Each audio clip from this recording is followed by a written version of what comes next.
لو قلنا بتنجان أول حاجة بتيجي في بالك المسقعة طبعا، بس عمرك فكرت الاسم ده جه منين وليه كل واحد بيعملها بطريقته؟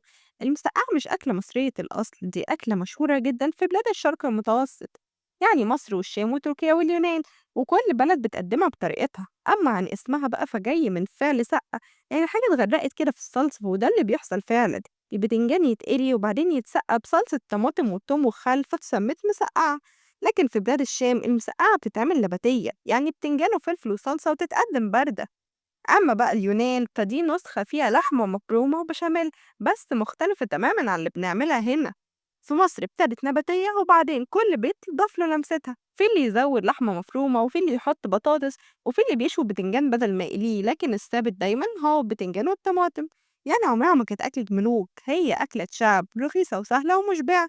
عشان كده فضلت موجودة في كل بيت من سنين ولسه. واوعوا تنسوا تعملوا لايك وسبسكرايب، واستنونا في الحكايات الجاية.